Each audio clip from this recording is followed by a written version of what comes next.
All right, folks, welcome into the latest edition of The Last Word on Sports Media Podcast. We are glad that you are with us, however and wherever you have found the video show and likewise the pod. If you're only seeing us on social media, I am merely TJ Reeves. He is Mike Gill. We love chopping up sports media here on The Last Word on Sports Media Podcast. If you're only hearing us through the podcast feed on Apple, Spreaker, Spotify, come see what we're looking like these days.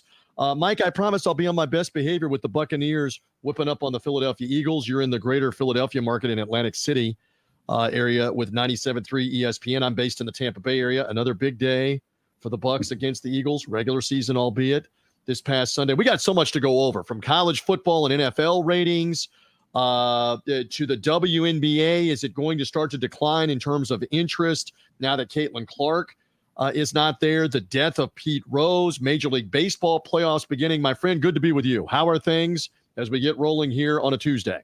Yeah, the Bucs seem to always have the Eagles' numbers in this Todd Bowles versus Jalen Hurts era here. A lot of injuries on the Eagles' offense. They really struggled there. But, man, Vic Fangio, who talked today, a lot of interesting stuff there, but another hat tip to the Bucs. It was hot as heck, I hear, down there. I think I just hydrated in about the last 5 minutes here after 105 degrees plus in the humidity. It clearly affected the Eagles. The Bucs won the game, so that's the stuff on the field. Oh, that Tom Brady guy was back at Raymond James Stadium, where he had won a Super Bowl and obviously had 3 successful playoff seasons with the Tampa Bay Buccaneers. I have not shared my photo on social media, but for the video audience, again, if you're on audio, you can't really see this. There I was trying to get on the press box elevator and surrounded by an army of people. There was Tom Brady, trying to get on the press box elevator. My comment was, I don't know that he's ever been on this press box elevator 2.5 hours before the game, because he never had a reason to be up in the press box. He was always playing for the Buccaneers in those days. So he did the game with Kevin Burkhardt and Aaron Andrews and Tom Rinaldi. I want confirmation, because I haven't seen this to this second. Did Rinaldi keep the suit jacket on the entire game? If he did, I mean, my God, it was so hot to be standing down there in a suit jacket and try not to pass out. I don't remember seeing him. I did see Aaron Andrews. She had a white jumpsuit, like a tank, and she's next to me glistening in the sun. And I'm looking at her, Mike. I've been sharing this all over the place on other shows going, you used to live here. She was born and raised in Tampa. You know what this is like. They did honor Tom Brady, waving to the crowd during the first half of the game. You heard him on the call of the game. I know he got a little salty about some Baker Mayfield comments, but overall, Brady's always going to be a big topic right now. Any other overall thought on him on the broadcast with Kevin Burkhardt and Fox? This was the best game I thought that he had. It was the most comfortable, which is obvious. 4 weeks in, he's feeling more comfortable. But I think they did a better job of setting him up. He had the moment, obviously, with the Baker Mayfield stuff where they actually put him on camera. They went into the booth and put him on camera, which I thought was interesting. You know, they kind of, like, he said that, and then they brought it into the booth and let him continue to kind of pile on Baker Mayfield. I thought that was interesting. He had that moment later in the game where he broke the news that he almost signed with the Chicago Bears, and he had a list of things. You know, he had little notes on little pieces of paper, and people the pros and cons of why. Yeah, he had like 18 different things that he wanted covered by every team, from personnel to workout facility to money, to draft and free agency, salary cap room. But it's interesting because the Chicago media honed in on this, and I saw somebody zoomed in on his notes, and he actually had it written down that the Bears were offering $10 million in a signing bonus, and the Buccaneers were offering like $25 million. And so the Chicago media has already picked up on how cheap were the Bears to be nowhere close to other teams, because they zoomed in with the technology. That was a good moment for him. I also thought he explained, here's something where, okay, I got Tom Brady. I want to see the game through Tom Brady's eyes. But he also mentioned, the heat and that playing in the Northeast, that you have an advantage later in the season. And he's saying down there, you have an advantage early in the season as opposed to later in the season when the temperature gets a little bit more manageable in November, December. But in September, October, he felt that they had the advantage there as opposed to when he was in New England. So I thought that was a good moment for him. He was definitely more comfortable in the game. Is he an A-plus number one guy right now? No, but he is getting better, and I think he's getting more comfortable. And I did cool off a little bit. I got home and saw Jim Nantz and Tony Romo calling the game nationally, Chiefs Chargers on CBS, and obviously they've been together much longer now, going on about 8 or 9 years together. And I thought they were good, and I thought Romo was critical of Patrick Mahomes and critical of some of his decision making. So that was the other big national game on Sunday afternoon that the Chiefs ended up winning there in the final moments there with the broadcaster. Sunday night game wasn't very good. You had bad Monday night dueling games, bad Monday night game in Miami where Tennessee handled them with Chris Fowler and Lewis Riddick and Orlovsky. And then, I will say that last year I was very critical of Romo. I think he's been better this year. I feel like he's more focused, more prepared. I thought last year he felt unprepared a lot and that he was just flying by the seat of his pants. I feel mailing it in for the guaranteed money. I feel this year he's better than what I've heard in the past. And I thought the Orlovsky, and I always say this, when you have a three-man booth, give me one guy who plays offense and the other guy who plays defense so you can hear the counter. Last night you got Riddick and Orlovsky. I thought they did a good job complimenting each other because we don't get to see them a whole heck of a lot. Lewis Riddick, by the way, was doing, college game. One of the college games, right. Yep. With Bob Wischusen, right. He does that package with him. Was that Friday night? Was that Virginia Tech, Miami? No, for the Friday night ones, and I gave them the compliment on the daily, by the way, as part of the Last Word on Sports Media, a podcast period here. We do the daily. This podcast is serving as the daily on Tuesdays. And I complimented Anish Shroff and Andre Ware on the Miami Virginia Tech game. They, with the commentary and the pictures from the production crew, were tremendous on Fail Mary Part 2, where it looked like Virginia Tech had won the game with a Hail Mary, only to have it overturned in this case. In the first Fail Mary, it was an NFL Monday night game with replacement refs, where it looked like Green Bay had stopped the Seahawks Hail Mary on the final play of the game, and then the Seahawk player took it from the Green Bay player on the ground, and the replacement refs called it touchdown. That was Fail Mary 1. This was Fail Mary 2, different in that Virginia Tech looked like they caught it. The receiver's butt's on the ground in the end zone. Then it's taken away. The refs call touchdown on the field. And then the replay command center for the ACC overturns it. But I thought that ESPN crew of Anish Shroff and Andre Ware and their production crew giving you the looks did a great job covering the whole drama of that moment.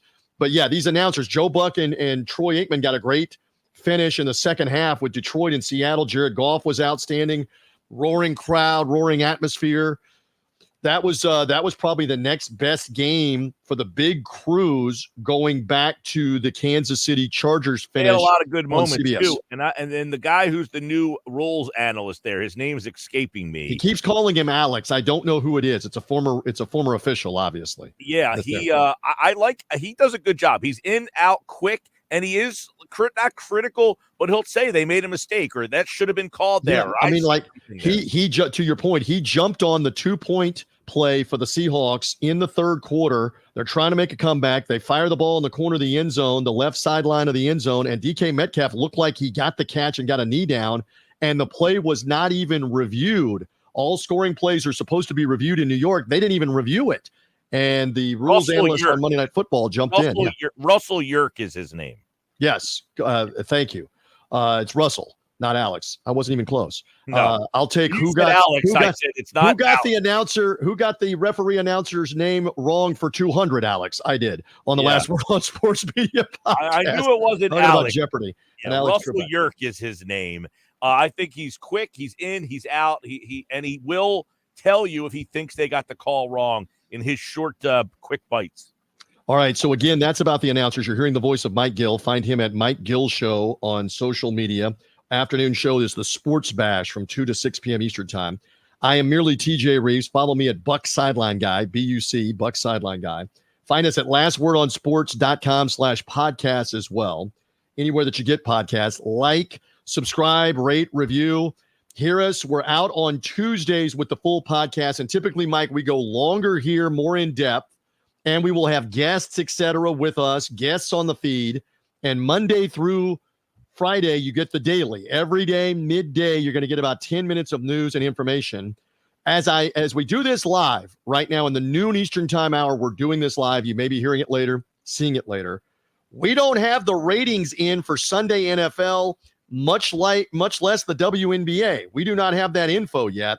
I submit to you, if the New York Liberty game with the two-time champion Las Vegas Aces was a really good or solid rating, we would know that by now, because Disney and ESPN ABC put that out immediately last Monday when it was an average of 1.8 million people and a peak at over 2 million for Caitlin Clark's Indiana Fever and the Connecticut Sun.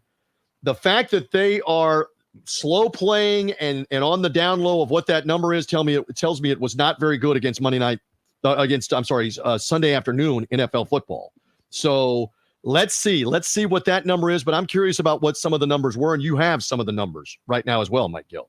Yeah, we have a lot of numbers for college football over the weekend, which was really good. Again, by the way, college football game day on ESPN, over 2 million viewers on average. The final hour, 3 million viewers. It's on pace for Games Day's best season ever. Of course, you had the big Alabama-Georgia game kind of leading in. It wasn't a lead into the game, but obviously that's where they were stationed. You had a big Friday night game. You talked about the Virginia Tech and Miami game. 3.3 million viewers was the top primetime telecast on cable. It's the top college football game of the night. So that Friday night game continues to do well there. Live sports. Yes. What do we keep saying? Live college football and NFL football. Keep feeding it. Right? I'm interested to see what the numbers were for Mets Braves, the doubleheader yesterday. To see on Monday, right. But, yep, we'll see what those basically a standalone situation in the afternoon with the drama. And again, the baseball wild card was having to be sorted out where whoever won the first game knew they were in the postseason. And then how hard were they going to try in the second game? Because if the two teams split, they're both in. If one of the teams, Mets or Braves, lost, then the Diamondbacks were in out in Arizona. So the Diamondbacks had to hope for somebody to lose twice, and Atlanta won the second game. And the calls were what a crazy first game, Mike, with the Mets with a 6-run inning to take the lead. Then the Braves with like a 4-run bottom of the eighth to take the lead, only to have the Mets hit another 2-run homer in the top of the ninth, only to have the Braves have the tying run in the bottom of the ninth, and the Mets got them out, and that put the Mets into the playoffs. I mean, that was as I often joke, I've never smoked in my life, but I almost needed a cigarette after that game, as crazy as it was. I was live on the air at the time, and we were actually in a sports book in Atlantic City at the casino, and the place is going nuts. It's erupting. It's going down. It's going up. I mean, you can imagine these sports bettors, watching the game in real time with them. It was kind of interesting to kind of watch it, but I've been a big advocate on this podcast and others, on my radio show saying some league needs to own afternoons and make right. You keep saying that, right? An afternoon thing. I don't know what the ratings were for yesterday's game, but it would be interesting if during the course of the year, if you did these afternoon doubleheaders and made that like a national window on I say the NBA, make the afternoon, noon, 2:30, 5. All day Wednesday, live sports. It's the only thing. Own a day. You keep saying that. Own a Tuesday, own a Wednesday where the NFL's not playing in the fall. Own a day. So I know you mentioned about the ratings. We're waiting for that, but they're right back on the field as we're doing this with wild card playoff games. Yeah. ABC has an afternoon Tigers-Astros game. They own the day, essentially, for baseball. Yeah. Here we go again. That's going to be Michael Kay, by the way. He's on the call for that one for the 2 o'clock game. That's Michael Kay, Todd Frazier, Tim Kirkchin. They're doing that game. You've got Sean McDonough, who, by the way, I think probably should be on a national baseball. He should be the Sunday night baseball guy. Sean McDonough is maybe the best guy out there. I love hearing him. He's doing that Orioles-Kansas City game with Jessica Mendoza. Ben McDonald, who is the local Orioles voice. Jeff Passan is on that as a sideline guy. More on Passan coming up. Yep. Stay tuned. Boog so that's an afternoon game 4 as o'clock. well, 4 Eastern time, right? Yep. That's ESPN. But wait, we're not done. We're still rolling through all of these games, right? You've got 5:30 ESPN, Boog Sciambi, Doug Glanville, Jesse Rogers is kind of your reporter, and then the night game on ESPN. That's Mets Brewers. That's Mets Brewers in Milwaukee. Yep. 5:30 Eastern time. And then the final of the 4 wild card games. Go ahead. Is your Sunday night crew of Ravitch, Perez, and Dave Cohn with Buster Olney on the sideline. So that's the night game there. By the way, no ESPN2 night game. They moved off of ESPN2 to give the WNBA playoffs ESPN2 for tonight. How about that? So ESPN and ABC will show these wild card games.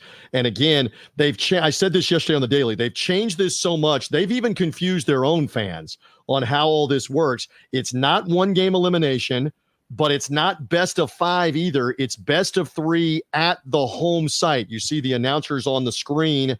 If you're watching us on the video show, come find us on the video through our social media. He's at Mike Gill Show. I'm at Bucks Sideline Guy, BUC Bucks Sideline Guy on Twitter X. You may see the show also on YouTube.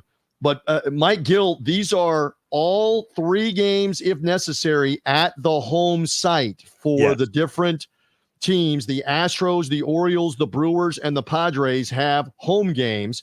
And a year ago, 52 weeks ago, my Tampa Bay Rays were beaten right away after a tremendous regular season by the Texas Rangers in the first 2 games in St. Petersburg, and the Rangers went on to roll on and win the World Series.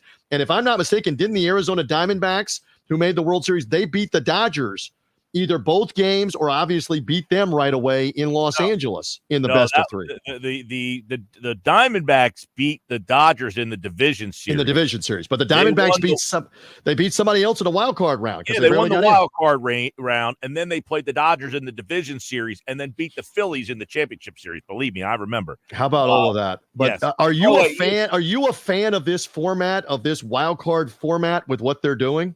I like it a lot better than the one game. I hated the one game. Baseball is all predicated on series. So minimally, you have to play a 3-game series. So I do like that. But what I don't like is the delay, the Phillies and the Dodgers sitting out for a week. The Braves have been very vocal about they do not like getting sitting out the rest. And they believe that was a big reason why the Phillies have beaten them the last years. The Dodgers lost last year sitting out for a week. I hate it, but I think you have to add another wild card team. So you have 1 versus 8, 2 versus 7, 3 versus 6, 4 versus 5. So everybody has to play the whole week, and nobody's sitting out for a week. Baseball is a game where you can't sit out. Agreed. And if I'm not mistaken, Baltimore was the 1 seed. And when Texas beat the Rays last year, they went right to Baltimore and beat them right away in a best of 5 after Baltimore maybe got a little stale.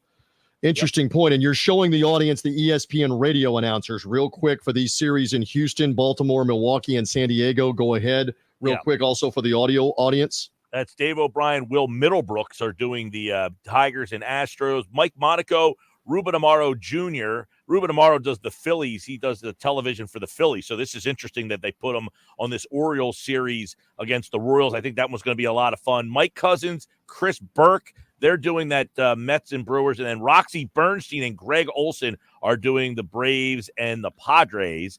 By the way, Roxy Bernstein, Mike Cousins, Mike Monaco, all were on the Announcer Schedules podcast, which is on this feed. You can go back and listen to our conversations with all those guys.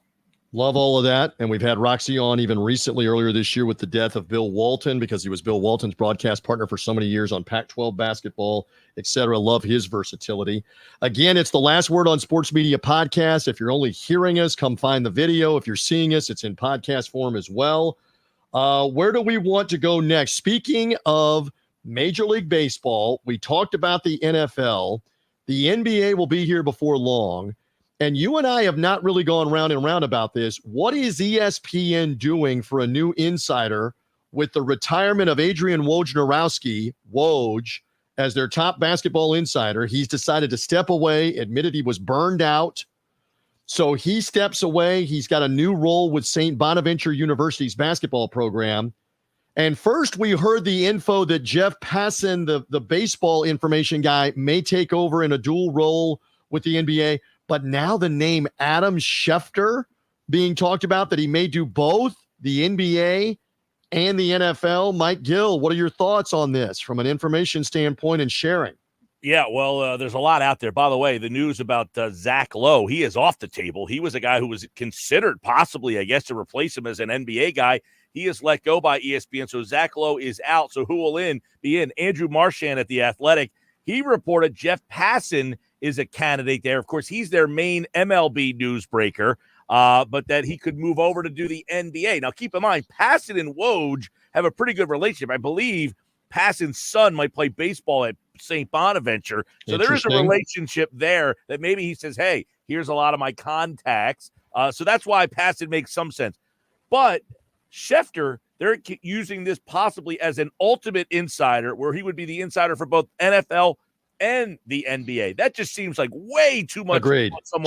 Two things about that. The first thing is Schefter has a great relationship with Adrian Wojnarowski. I heard a podcast with both of them on it that they have been big friends, and Schefter helped Wojnarowski come to ESPN in the first place as an insider, as an advisor, kind of as a confidant, and just bouncing it off of him. Hey, what's it like to work there? What are the demands?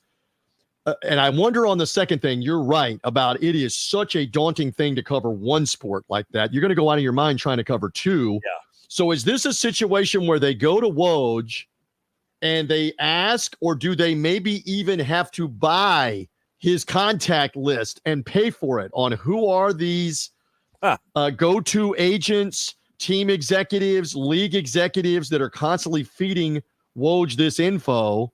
Wow. That's worth something. Do they go buy it from him? Is he willing to just voluntarily give that contact list up to Adam Schefter or Passan, the baseball insider? What's your theory on how do you become Woj with his sources? Go ahead. Yeah. Passan, by the way, was at Yahoo, which is where Woj was. I think they worked at Yahoo together. So they do have a relationship from there. I don't know. Do you just say, hey, here you go, Obi-Wan Kenobi. Take my black book and here take you my go. saber. Take my lightsaber.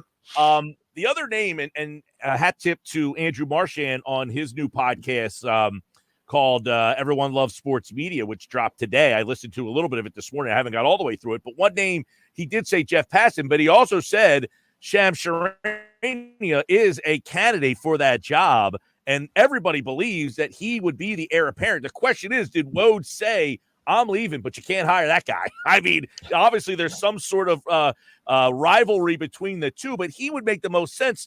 And his relationship with Pat McAfee's got a big swag and pull over there. Does McAfee say, hey, this is the guy we need to take over that job?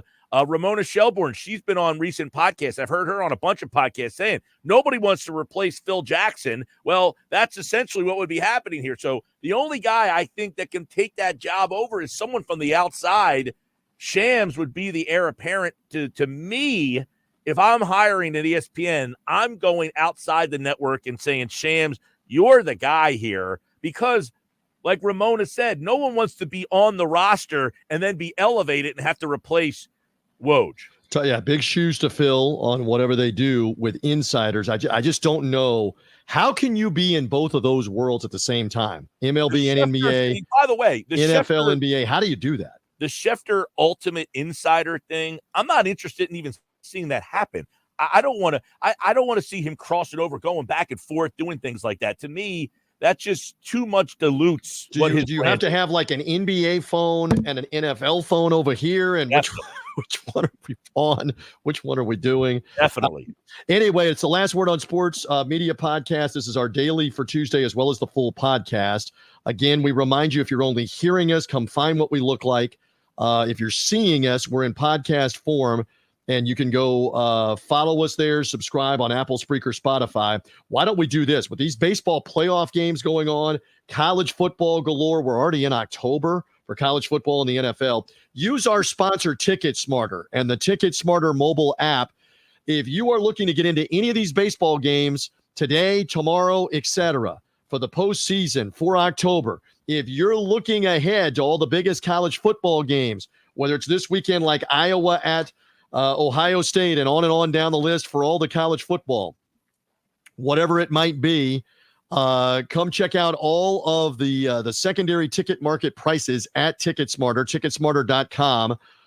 You've got Oregon hosting Michigan State, by the way, on a Friday night in Eugene, if you're looking for tickets to that game. Penn State playing their first ever Big Ten game with UCLA at noon. That's the big noon game on Fox. On down the list. Georgia off that thrilling game with Alabama where they lost, After being down by 28 points, Mike, they came back, took the lead, still lost to Alabama. Epic regular season game. Georgia playing Auburn Saturday afternoon in Athens. Any of these games, use the Ticket Smarter mobile app.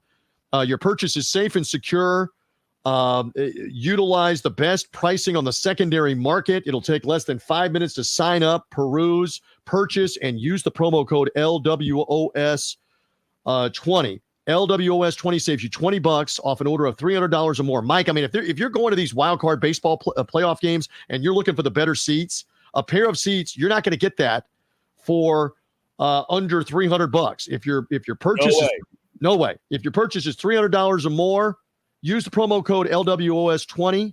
LWOS20 saves you $20 off that order of $300 or more. And whether we're talking about college football, NFL, my Buccaneers headed to Atlanta for the matchup with the Falcons on Thursday night to kick this weekend off. But I mean, whether you're talking about the bigger matchups like the Jets and the Vikings, they're actually in London.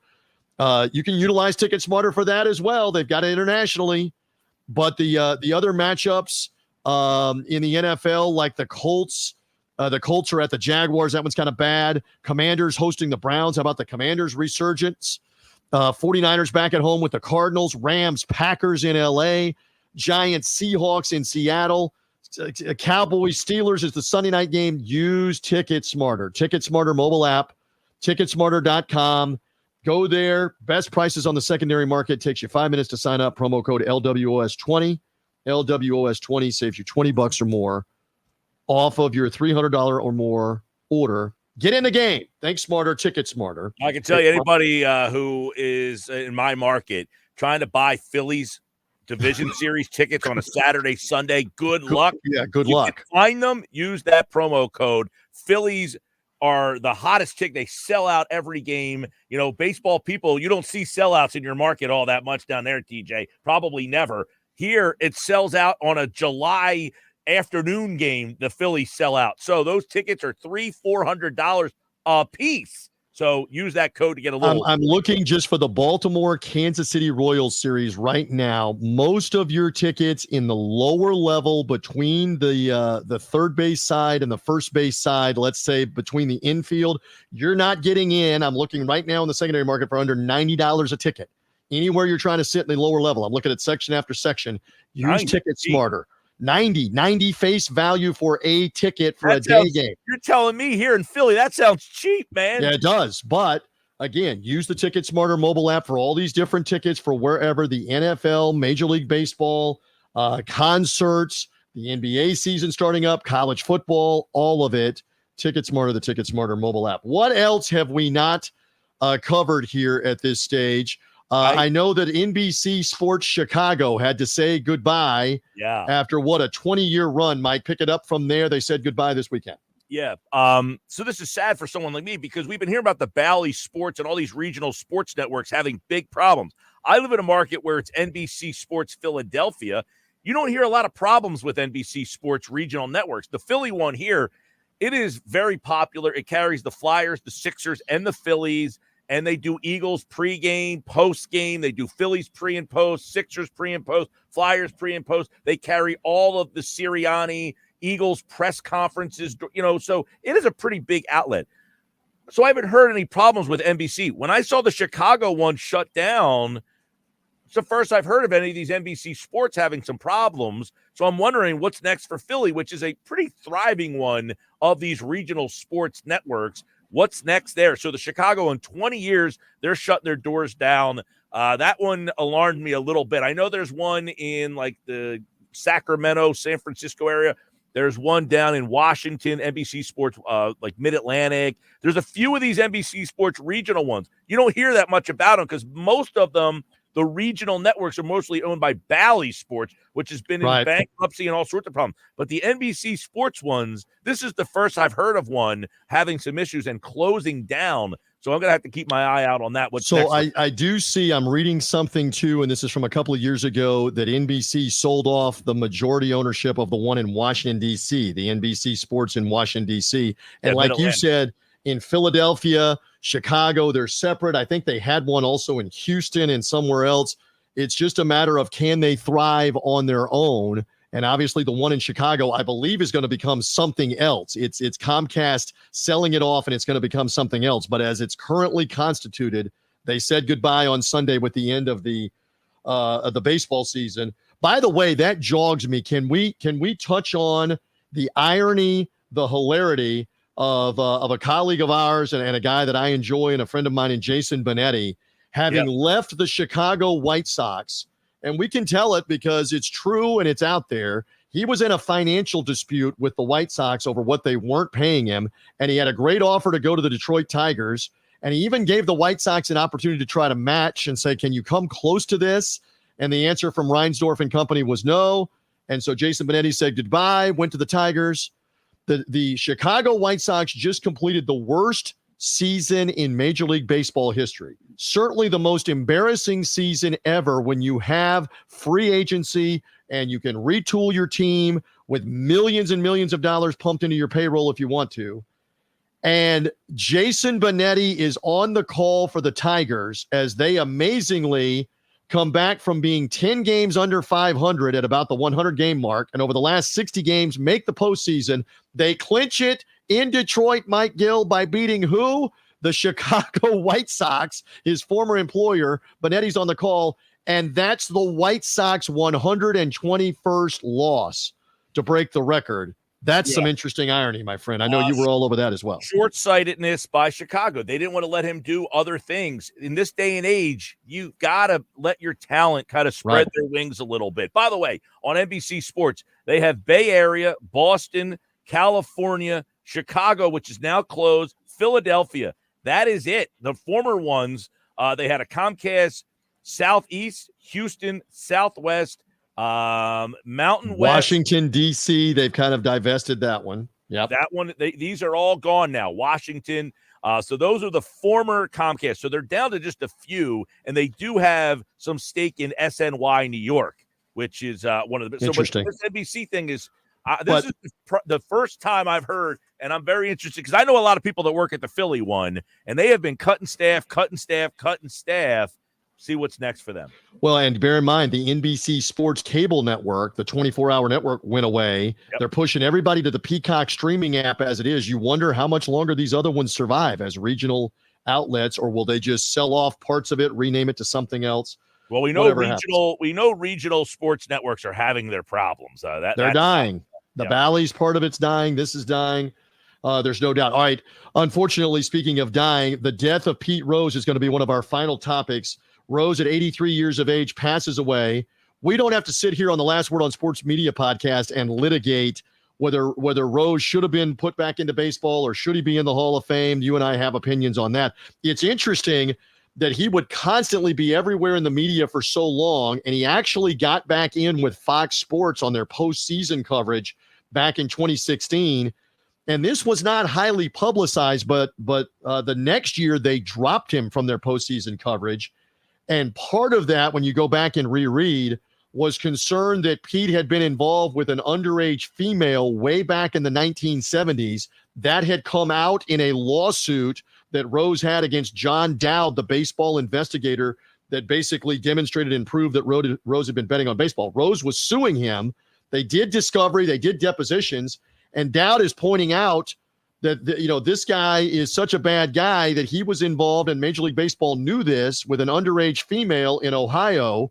Rose's claim was at that time that the woman was 16 and therefore it was legal. It was not illegal, whatever. But my point is, Fox dropped him at that point back 7 years ago, and you haven't seen Pete Rose back on any TV postseason coverage or otherwise. He's continued to be on the internet, be it memorabilia shows. Mike, he was at a memorabilia show in Las Vegas on Sunday, with former Reds teammates Tony Perez, Ken Griffey Sr., and Dave Concepcion. He was at a memorabilia show Sunday and then passed away at some point Sunday night or Monday at his home in Las Vegas.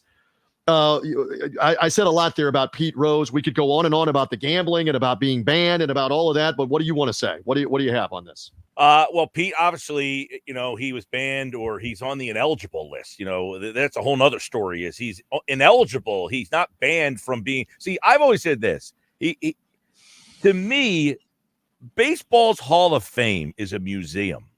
Mm-hmm. Okay? A museum is supposed to tell the story of the event, your game, whatever. Without putting him in the Hall of Fame to tell the story, the museum is a fraud.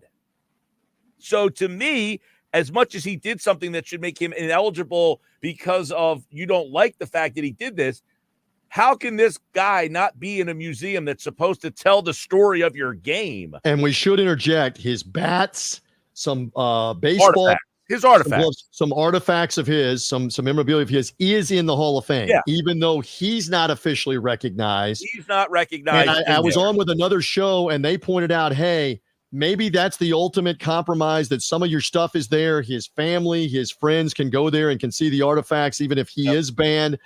I would have liked to have seen this worked out.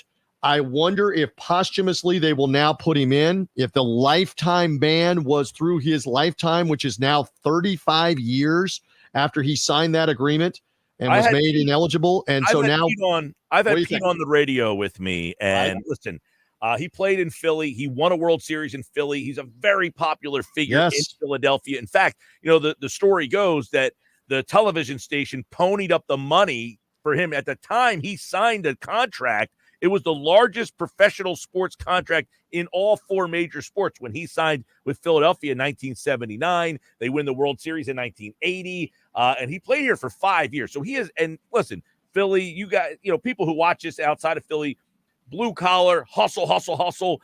They like a guy who hustles more than the star players. So Charlie Hustle, as he was known, is a very popular figure here. That said, he was a bad guy. He just wasn't a good human being. He had a lot of terrible qualities about him. He was kind of arrogant at times. He thought he could get away with this forever. And then he finally comes out and admits it, but then he kind of half-assedly admitted it. But that being said, I still think you got to tell the story. The Baseball Hall of Fame is a museum. Tell the story. It's not heaven. This isn't, heaven that you're admitting these people. It's Iowa. It's a cornfield in Iowa. No, just kidding. But it's scene on Fox where he's talking to Alex Rodriguez. You probably have seen it on social media about hitting with the bat hat. He was great on television. He told great stories, great perspectives as a media guy, by the way. Yes, and he's basically been blacklisted after this whole allegation came up in 2017. Never got back on like ESPN or Fox or any other baseball coverage. And I believe, again, we're not going to litigate the whole thing. I believe you can distinguish the playing career. Pete Rose has more hits than anybody, played in more games than anybody, 17-time All-Star, 3-time Gold Glove. I mean, you talk about a Hall of Fame resume, 3 world championships for this guy.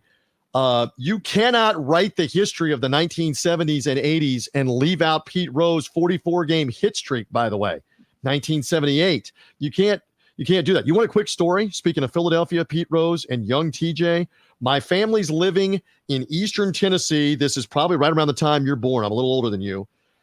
I am 11-year-old TJ, and we go on a summer family vacation up the East Coast of the United States in a mobile home. All right. This is 1981. That's also the year of the baseball strike. So Pete Rose that year had been chasing Stan Musial, the great St. Louis Cardinal, for the National League hit record. This is his 3rd year in Philadelphia in your market. They've shut the baseball season down, Mike, for the strike. And we're on the family vacation, and they've now worked out the agreement, and baseball is back on in August of 81. And the night that it's back on, Rose has a chance to break Stan Musial's record at Old Veterans Stadium. And the Reeves family is there. And my father and I go to the game. Hilariously, my mother and my sister, who's a year younger than me, stay in the mobile home in the parking lot of the vet with all kinds of crazy people around them while they stay in the motorhome. We go in Veterans Stadium, and I vividly remember this 43 years later. It was electric that night, my friend. Yep. When Rose finally got the hit late in the game. When he got the hit, the stadium was shaking that night. It was that big a deal. The only thing I'm telling with that story, it's a lifetime memory for me. Mike, I don't want to admit that was 43 years ago. Wow. Yeah. So he broke Musial's record in the National League because you didn't know, is he going to catch Ty Cobb with another like 400 or 500 hits? That was not a guarantee. Nope. And so he left the Phillies. He left the Phillies in '84. Played in Montreal for 1 year. People forget that. Went back to the Reds as a player manager with the Reds. He's but the I just remember he's the last person to officially be a player manager. You don't see that Major League Baseball. But Yeah. the only point I'm making with all that, with how electric it was, how many big moments they were, I mentioned the hit streak. I mentioned those Big Red Machine champions, the 80 Philly champions, all those hits, all that success. How do you tell the story of the 70s and the mid 80s without Pete Rose's playing career? And so I think it's a valid point on the Hall of Fame. And then there's a whole nother argument of, do you let Shoeless Joe Jackson in? Do you let the PED guys, Bonds, McGuire, Sosa, Clemens, Rafael Palmeiro, they're being frozen out. Do you leave them all out? No. Or do you let them in? Same story. You have to tell the story. You're a museum. A museum. Let them in, you say. You got to tell the story. That's like having a museum of, World War II or any place that you go to get a story and then just conveniently leaving out why the war started. Things that happen. Yes. Like baseball has a story. You can't conveniently pull out these stories. Let me just put it this way, as bluntly as possible. World War II does not end without the atom bomb that was dropped on the two cities in Japan. It ended quicker because of that. You can't leave that, your point, out of the story of World War II and how it ends. As much as we might be ashamed of the hundreds of thousands of people that were killed when those bombs were dropped, that ended the war. That's the story on ending the war at that point. And you're kind of saying the same thing with Rose, his story, or some of these other guys. We could, again, go on and round and round. Did I come strong? You did not know that I was going to tell that story. Did I come strong with the Pete Rose 1981 Philadelphia Phillies story and an 11-year-old TJ? It's a good come one. Strong on a media pod here? It's a good one. I saw Rose play live when I was a kid. I mean, I'm 47 years old, so 83. He was on the Wheeze Kids. I remember that team. I remember that team very little.